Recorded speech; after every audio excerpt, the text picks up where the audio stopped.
munofanira kuti muimbwe. Tiri pamuchato. Hatisi kuchema.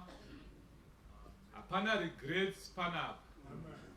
Tiri muurongwa hwaMwari.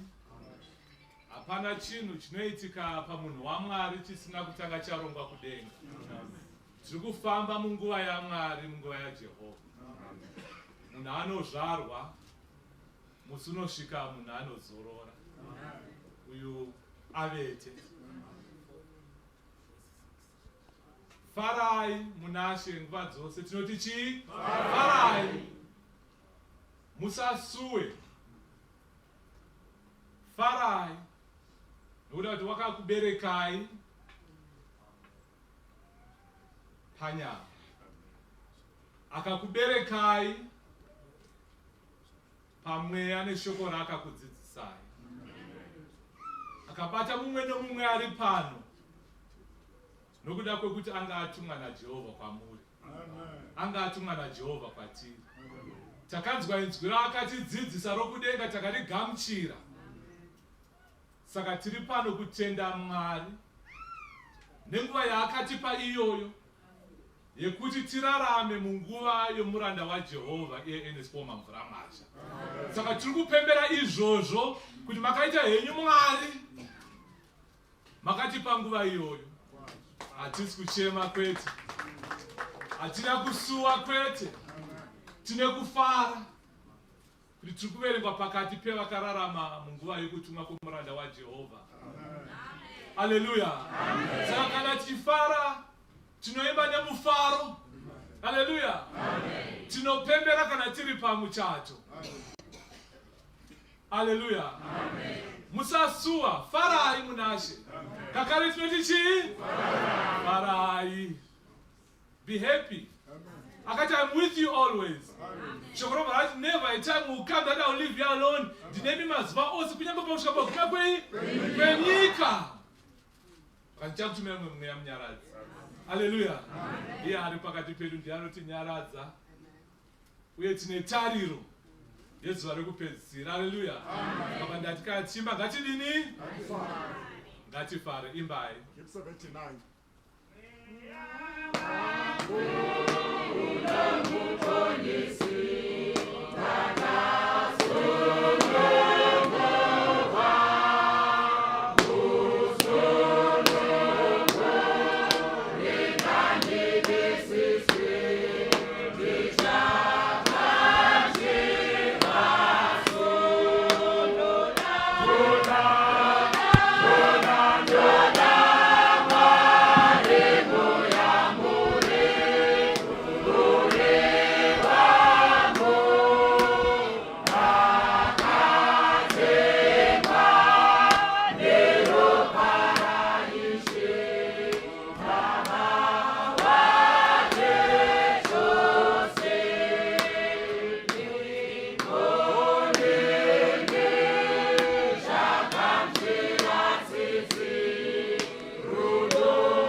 nyaradzo matigamushira muzita raJesu. Nokudaro tinokutendai nebasa ramatidaidzira. Haleluya. Amen. Kutanga tinotenda mubati wenyika president vedu vamunangagwa nokuda kwekuziva kwakaiswa mavari naJehovha kuti vagamushire muranda waJehovha vamuite chiratidzo panyika kuti nyika izive kuti kuna wanga akatumwa naMwari vamuite hiro renyika. Haleluya. Nokudaro tinopa mbiri kuna president vamunangagwa kuti Mwari ngavachengete nokuti maitiro avo ari kutisvitsa padyo naMwari, ari kutisvitsa padyo nokuziva. Haleluya. Nokudaro ndinotenda nenguva ino mhuri yakasiyasiwa naPaul Mwazha, vana vamudzidzisi, vazukuru, hama neshamwari vakuasha vose vasiwa. Ndinopa mbiri kuna Jesu akutenderai kuti musvike panguva ino muina baba, muine mudzidzisi, muine murayiri, muine mubatsiri, muine mutungamiri. Akutenderai kwemakore esaya kuti munge muchipuhwa nguva yokudzidza. Haleluya. Amen. The African Apostolic Church, sumudzai maoko kuti Jehovha makanaka, makati panguva yokudzidziswa kuti mumwe nemumwe arege kuzopa wakatumwa mhosva kuti ini chakati handina kuchinzwa, nokuti wakaisa zvinhu zvose pachena. Mumwe nemumwe aripo, mumwe nemumwe achizvinzwira nenzeve dzake. Haleluya. Nokudaro tinoona kuti panyika pano varume nevakadzi vari kukomburena nokuda kwemapensheni kuti makore angu akwana, ndasenza apa makore 50 bedzi, anopinda basa ane makore 20, pamwe 40 chete asenza, kana 5 kana 15 anokomburena, ndoda pensheni yangu, ndoda kunozorora. Iye achinotanga kunodhiga makomba kumunhu. Haleluya. Amen. Tinotenda nguva yakatakapiwa naJehovha muna Paul Mwazha waAfrica. Hana ukomburena pensheni kuna Jehovha. Wakabate basa kusvika pakuguma kwaro, mumwe nemumwe anzwa. 5 continents dzanzwa kuti kuna Paul Mwazha waAfrica akatumwa. Dzamuziva, dzamuona, waenda kunozorora Africa. Bata mashoko zvishoma. Timoteo 4 kubva Timoteo 4 kubva paverse 6. Right. Timoteo ngaatsungirire pakuparidza nokuti ini ndatodururwa. Onai kavarume wadururwa Paul Mwazha waAfrica. Right? Nguva yokuenda kwangu yasvika. Waenda.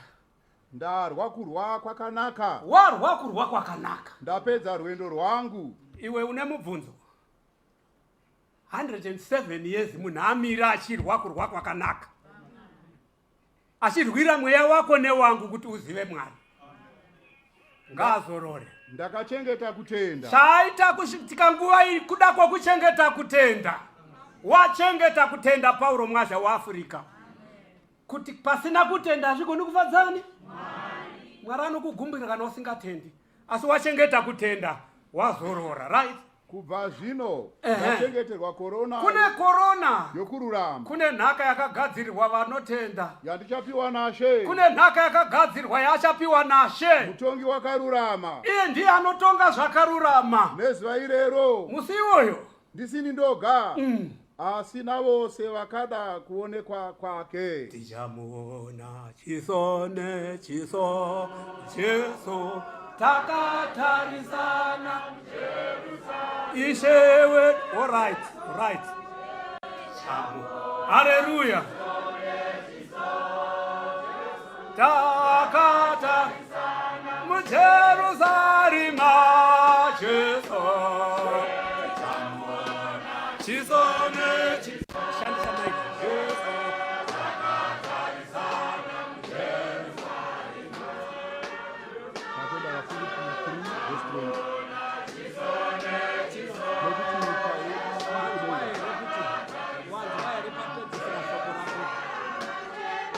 Timoteo 4.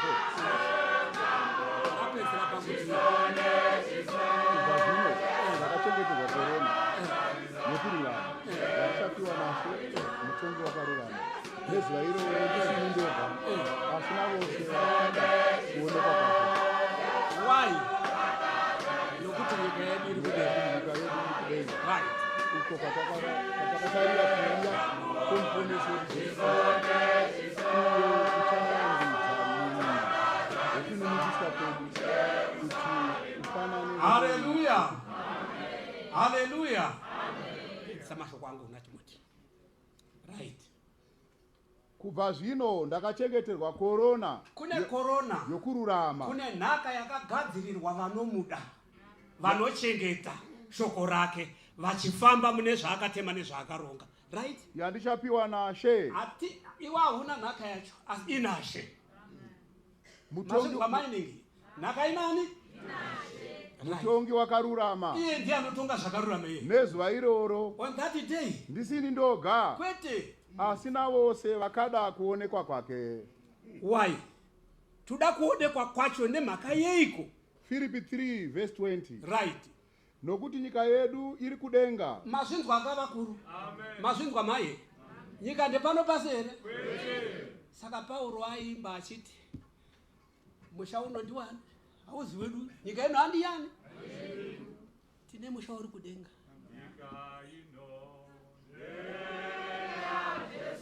Ino haisi yedu ino. Kutopiwa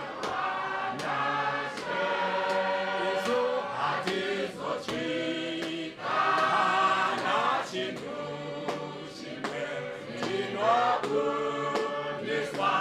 naye. Nyika ino ndeya Jesu takaipi kupiwa naShe hana hatizochika hana chinhu chimwe chinobudiswa. Ngatisimudze moyo yedu titarire nyika iyo tisimudze. Comfort of your home and wherever you may be. Getting in touch with Nyaradzo has never been easier. Just scan the QR code or WhatsApp hi to Sawi on 0712 992 892. Hi Daniel, Sawi is available 24/7, 365 days. Nyaradzo Life Assurance Company. Convenience redefined. Right. Nokuti nyika yedu iri kudenga. Ama nyika yedu iri kudenga. Uko kwatakatarira kuuya kwomuponesi wedu Jesu Kristu. Iyanzi ndiye ane mubayiro wokuzopa mumwe nomumwe. Hatipirwi pano pasi. Tinonopiwa takunda. Uyo uchandudza. Iwe ndinzwe. Ndati unopiwa wadi? Wakunda. Wakunde iko. Mira pakadaro. Kana wakunda nyika unonopiwa, uye unonopinda munyika iyi. Right. Uyo uchandudza muviri wokuninipiswa kwedu. Dzokera pamusoro zvishoma, tanga pazvakanaka. Nokuti nyika yedu iri kudenga. Ndizvo atoda kuti mumwe nemumwe azoziva kuti kana uri panyika pano hapazi pako. Yedu nyika iri kupi? Uko kwatakatarira. Mira unzwe. Nyika ino yenyama ino iyi ndeino inosirwa ezvino guva riri kucherwa kuti tisiye nyama munyika yayo. Komweya uri kutaura unoendepi kune nyika iri kudenga isingaendwe nenyama ino inonopindwa nesarafimu raakati naishe ndekupiko panyika kwandinganochengetera sarafimu rangu. Vanhu vamuri kundituma kwaari vakandiona ndakadai havangamira handitinotize vanganditize chimbondichengeterai kuno kuti kana ndazouya mondipa iro riri kudenga ndopa unonifanira kuno. Iwe handiti unobobhururuka kana dzakubata hope unotomboruta uchidi bhururuka toni. Unenge wapinzwa munyika iyoyo iri kuverenga. Nokuti nyika yedu iri kudenga. Kumusoro. Uko kwatakatarira kuuya kwomuponesi wedu Jesu Kristu. Ari kuuya. Uyo uchavandudza muviri wokuninipiswa kwedu. Uyu wekuninipiswa uyu uchavandudzwa wochinjwa. Kuti ufanane nomuviri wokubwinya kwake. Panoitwa change gedi yekuti muviri uno wokuzorwa uyu neune ndebvu neunei newaunoshingairira uchigadzira uchitadzira kuziva Mwari uchachinjwa wopinda mumiri unoziva Mwari nyange usina kumunamata asi miri iwe unomuziva nokuti uri kwaari. pane mwiri uri kunashe mai wakakumirirai wauchanopinda mabva pamwiri uno uchasara panyika. Zvino zvotwa sei kuti ufanane nomuviri wokubwinya kwake? Tinofanira kufanana kumuviri wokubwinya kwake nokuti mweya uri kutaura wakabva kunani? Zvandasika munhu toitei, ngatitorei mweya wedu tisema wakamirirwa nesimba iro raanogonawo naro kuzviisira zvose pasi pake. Kune simba rinogona kuisa zvinhu zvose pasi pake. 4 verse 6 upedze ugare pasi. Ndatenda ndibatsireiwo. Vafilipi 4 verse 6 Aisi 9 tarisa apa verse 9. yeah. Verenga verse. Zvinhu izvo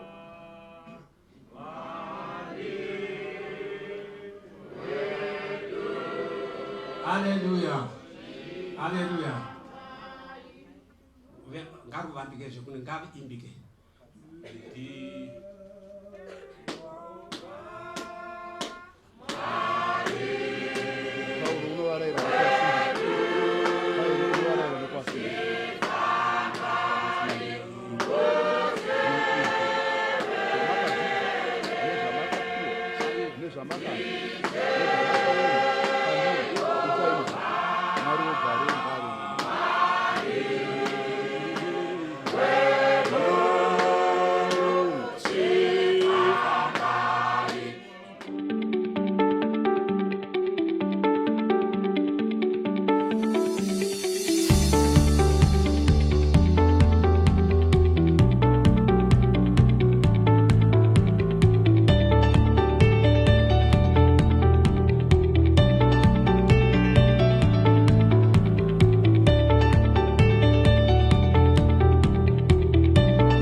Hallelujah. Saka Pauro Mwazha waAfrica akatiti munopembera nokuti hatizive nyika ino. Pasi pano handi pedu tisambu usayeverwe. Tose tine musha uri kumsoro. Kana tijazvira uko tototenda kuna She. Jesu ndiyo nzira inoendako.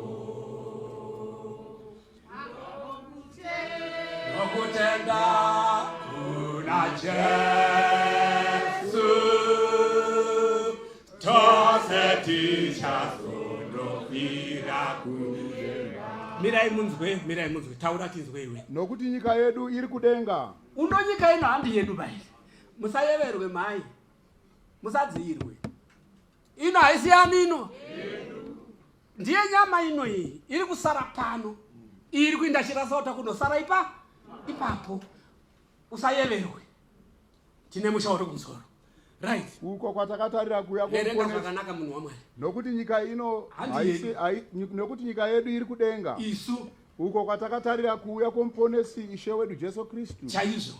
Uyo uchavandudza muviri wokuninipiswa kwedu. Uyu uchavandudzwa woitwa muviri wengirosi. Kuti ufanane nomuviri wokubwinya kwake. Kwaakagadzira iye pachake. Nesimba iro raanogona naro kuzviisira pasi pazvose. Ane simba rekuisa zvinhu zvose pasi pani pazvose. Vafilipi 4. Nemhaka yei zvadaro. Zvinotongonguka nyika ino hasi yedu tagamushira. Wapedza basa rake wati ndarwa kurwa kwakadii?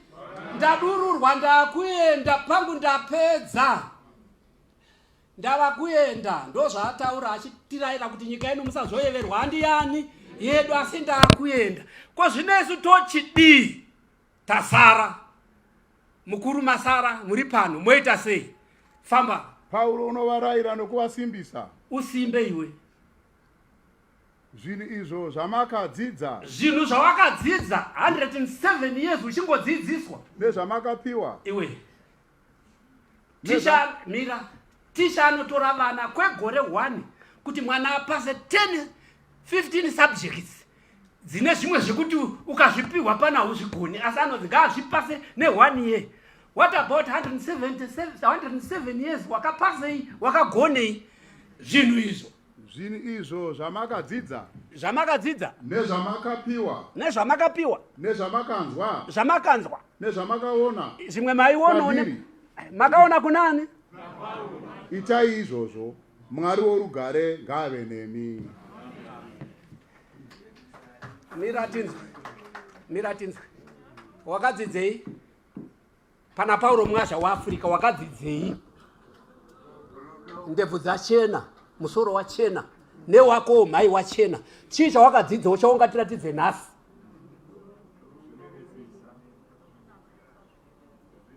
Zvinongoda kukwana. Hakupindi chakaipa kana chiri chimwe ama hakupindi zvokurwara nechirwere chimwe ikoko hakupindi chakaipa kana chiri chimwe hakupinde zvokurwara nechirwere chimwe. Saka vachene ivovo ivavo vanogara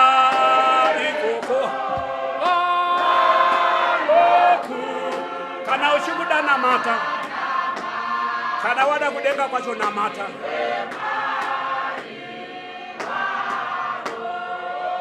Ngavachene ivovo vanogara ikoko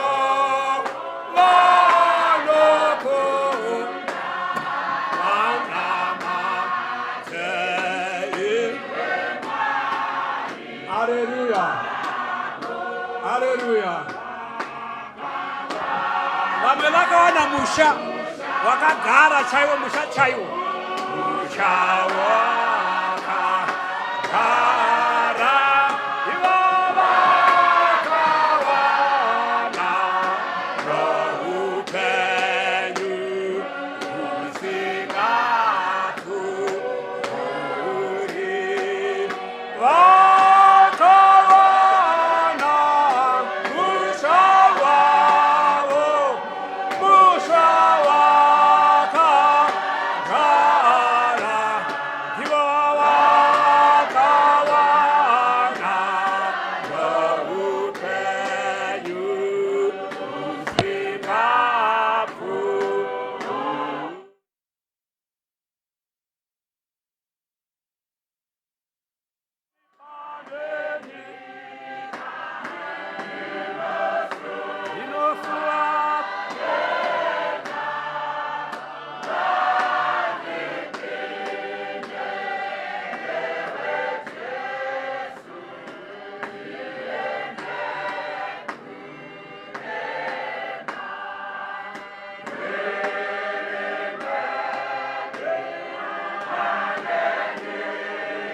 Hallelujah. Hallelujah. Musoro woshoko wati Pauro unovaraira nokuvasimbisa. Vanofana kusimba pazvinhu zvavakadii zvavakadzidziswa. Verse 9 yoti zvinhu izvo zvamakadzidza nezvamakapiwa nezvamakanzwa nezvamakavona kwandiri itai izvozvo. Makaonei mukuru? Ndakaona mabasa anoshamisa akaitwa naPauro. Ndakaona ini. Mamwe acho akaitirwa ini. Ndimire pamberi penyu. Mazvinzwa? Taurai, revai, nyombai, asi pane zvakaitwa naPauro Mwazha waFurika pandiri, ndinofira ipapo. Zvamakadzidza kwandiri, tiri kunzi tiite izvo? Mazvinzwa akakwa munenge muri? Mubatsirane kuti zvawakuita izvi. Vana zvine basa rei vakura mazuva ano. Vapfuura vanhu venyika ino. Chese chaanoita anoti kuti umuticha achiitwe zvine basa rei. Zvine basa rei. Zvino Pauro ati muite saizvozvo zvandakakudzidzisai nezita raJesu zvino kudzamara kwekusingaperi.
Tinotenda rekedzai ndikumbire mukoma Aaron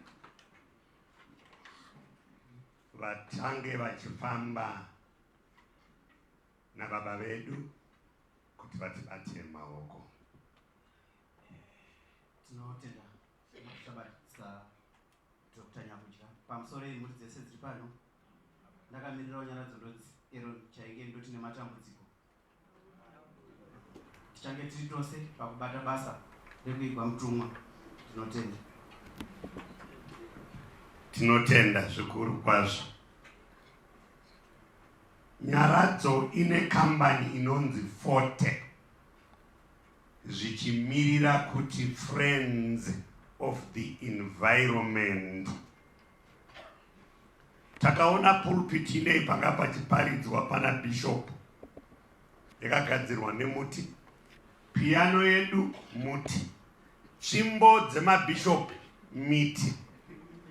Zvino isu veNyaradzo tine kambani inonzi Forte zvichireva kuti Friends of the Environment.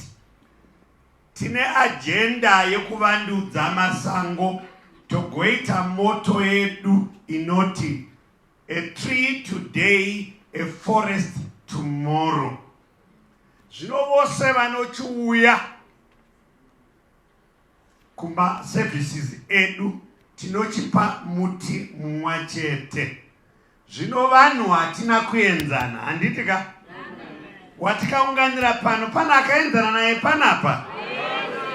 I will have to be directed doko nevakuru kuti tichakupai miti mingani uyezve inofanirwa kuenda kuti inodyarwa kupi. Ndati I've got to be directed, I've got to be guided. Nokuti kuti ndikupei muti mumwe chete. Aiwa. Saka ndichava vakuru vangu varipo vachandiudza kuti ita zvinoti nezvinoti semunhu anga ari musoja upenyu hwese 34 years nangoti left right wakanzi left 10 hauti why unoita left 10 wakanzi about 10 hauti why waiti ndaiti kana ndichifora ndakasvika pane madziro handimire kumacha ndiromba chingoti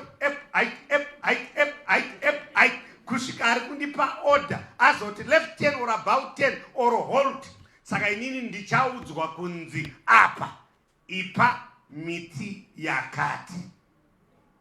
Pati pane imwe nyaya yakaitika mufundisi mberi. Ndakaenda kumusangano wemachaplains ari registered, ari accredited muna machi kumasvingo. Ndokubva taenda doko kukapota. Tadzoka president vaassociation vakanyora pabhodi kuti ndezvipi zvawaona wazvionerei uye ndezvipi zvauchaita pamusoro pezvawaona. Ndo mharidzo yauya pano naBishop vambotaura vakabva vazoverenga kuti hanzi ndezvipi zvatikaudzwa nababa. Aini mubvunzo wewandinetsa kuti masarudzwa vashoma kuti muuye kuno, vazhinji vakanzi garaiku. Ndezvipi zvawasarudzirwa kuti uuye pano? Zvasarudzirwa bishop pakati pemabishop akawanda kuti aparidze rugwaro ruri papawo ndobva afamba narwo ane nyaya yake yaanga nayo kusvika apedza kuti izvo zvamakanzwa kwandiri. Hanzi basi vabvunza mubvunzo chirawe homework yatapuwa kuti hanzi ndezvipi zvawakanzwa nezvawakadzidziswa. Ndanzwa kubatikana. Bishop, we have to tungamiri.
Wherever you may be, getting in touch with Nyaradzo has never been easier. Just scan the QR code or WhatsApp hi to Sawi on 0712 992 892. Hi Daniel, Sawi is available 24/7, 365 days. Nyaradzo Life Assurance Company. Convenience redefined.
Ate.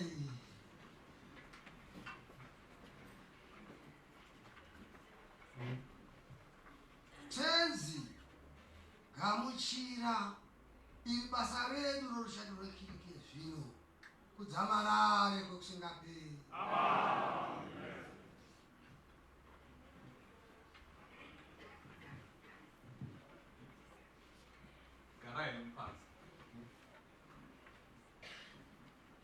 maafrika edu kufara kwashe kuve nesu. Zvino takupinda paurongwa hwakutevera papurogiramu yedu. Ndichakumbirawo kuti kubva zvino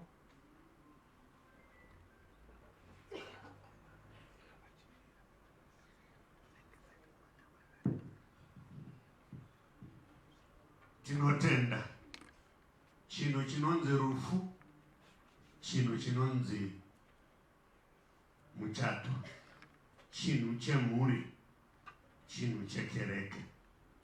The instruction now here is makamera, you have been cleared kuti muite basa renyu ramuri kuita.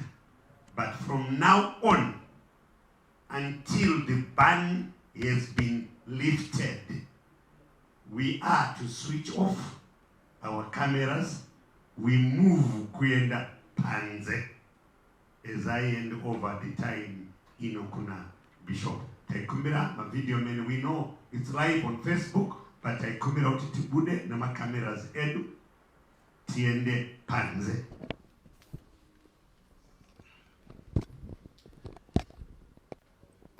Ezra mwabuda kochi inda ukubvunza ukuthi kochi zvanzi makamera ngavangobuda panze. Naika ndata hatina kuenza, ndizvo naika.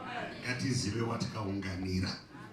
Ane zvaakasiya ataura, ane zvaakasiya aronga. Handina Bishop, pana vamwe vakangwara vanoti hanzi tinobhita mabishop nevane mafoniwo futi. Muri kukumbirwa hamusi kuinstaraktwa, ndizvo naika. Musatore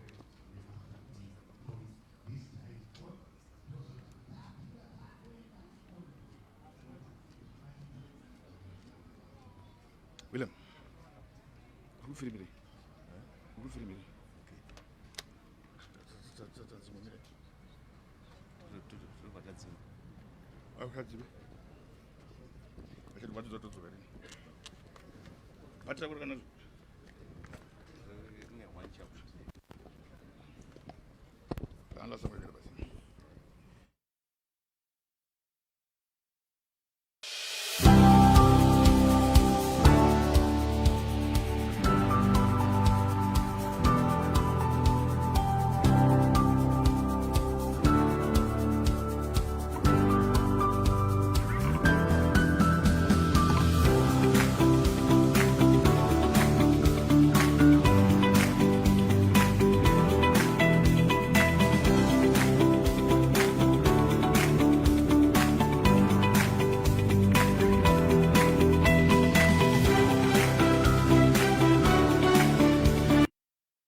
From the comfort of your home and wherever you may be, getting in touch with Nyaradzo has never been easier. Just scan the QR code or WhatsApp hi to Sawi on 0712 992 892. Hi Daniel, Sawi is available 24/7, 365 days. Nyaradzo Life Assurance Company. Convenience redefined.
From the comfort of your home and wherever you may be, getting in touch with Nyaradzo has never been easier.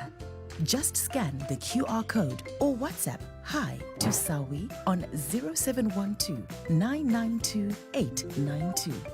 Hi Daniel, Sawi is available 24/7, 365 days. Nyaradzo Life Assurance Company. Convenience redefined.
From the comfort of your home and wherever you may be, getting in touch with Nyaradzo has never been easier. Just scan the QR code or WhatsApp hi to Sawi on 0712 992 892. Hi, Daniel. Sawi is available 24/7, 365 days. Nyaradzo Life Assurance Company. Convenience redefined.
From the comfort of your home and wherever you may be, getting in touch with Nyaradzo has never been easier. Just scan the QR code or WhatsApp hi to Sawi on 0712 992 892. Hi, Daniel. Sawi is available 24/7, 365 days.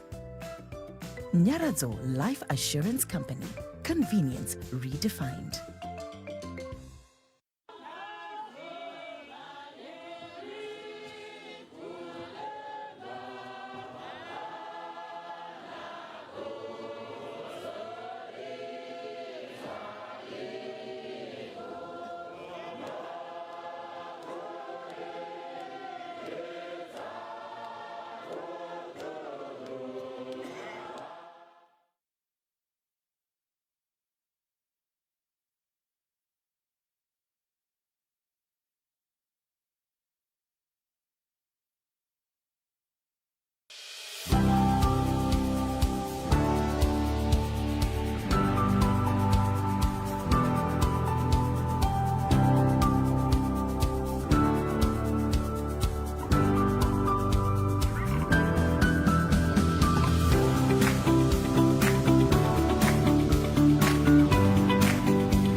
Sama kuti iri kutaka mangwana. Mangwana na 4. Kusukira mangwana na 6. Manheru kunyese kuti. Sabodi wena ndani. Ndinga kuchiedze ono matiuba. Since what we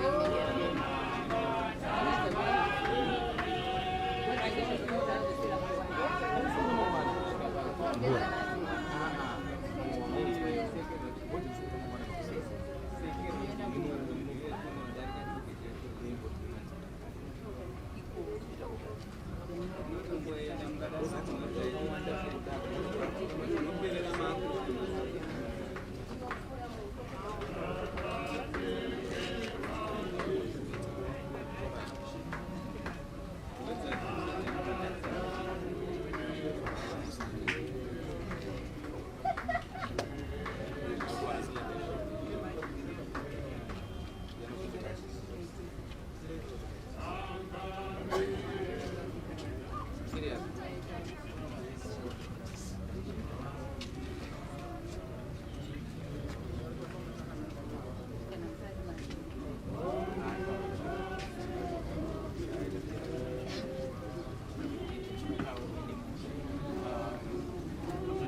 From the comfort of your home and wherever you may be, getting in touch with Nyaradzo has never been easier. Just scan the QR code or WhatsApp hi to Sawi on 0712 992 892. Hi Daniel, Sawi is available 24/7, 365 days. Nyaradzo Life Assurance Company, convenience redefined.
From the comfort of your home and wherever you may be, getting in touch with Nyaradzo has never been easier. Just scan the QR code or WhatsApp hi to Sawi on 0712 992 892. Hi Daniel, Sawi is available 24/7, 365 days. Nyaradzo Life Assurance Company, convenience redefined.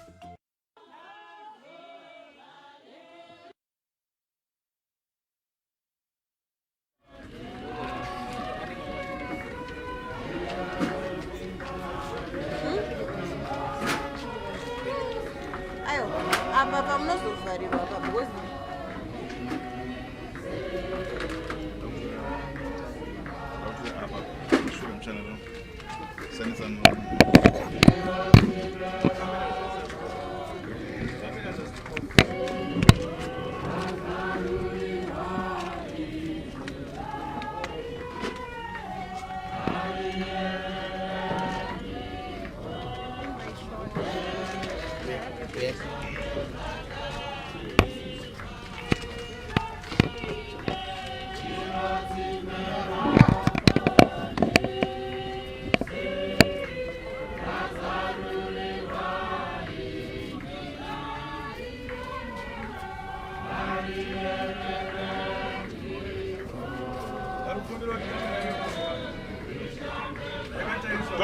because all right.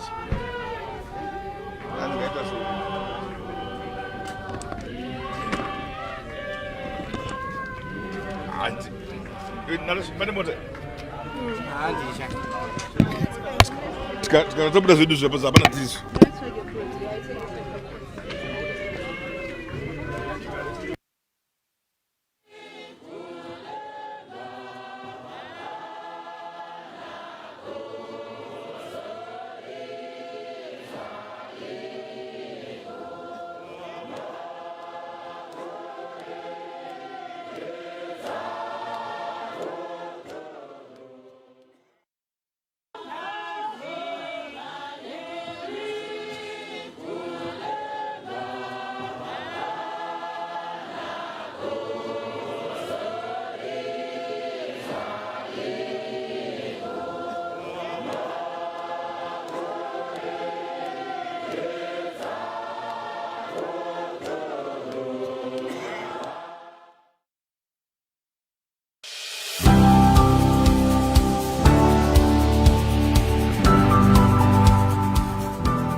comfort of your home and wherever you may be.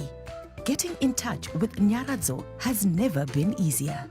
Just scan the QR code or WhatsApp hi to Sawi on 0712 992 892. Hi Daniel, Sawi is available 24/7, 365 days. Nyaradzo Life Assurance Company. Convenience redefined.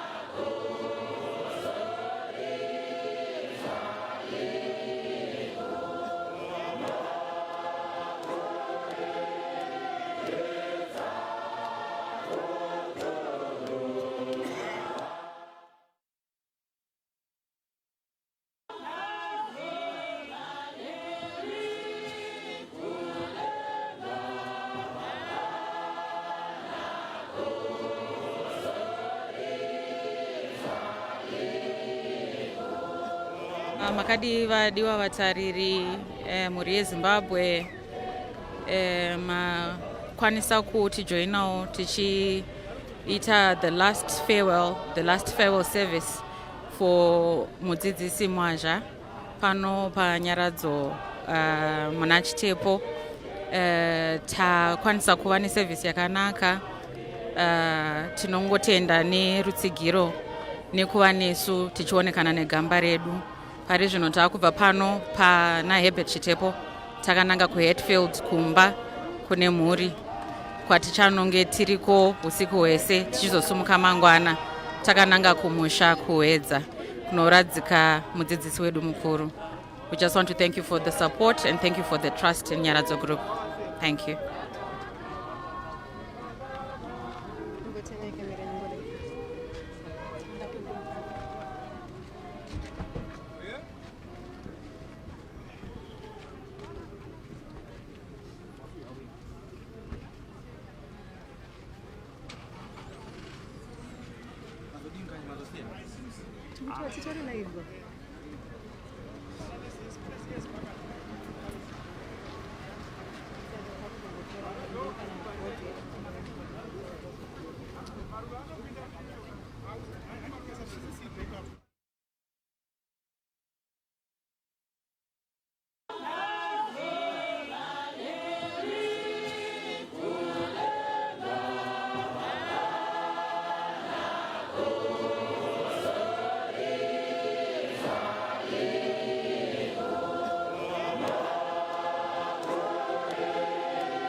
Jemera mangomoni. Oh. All right. You can go to Anama.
comfort of your home and wherever you may be.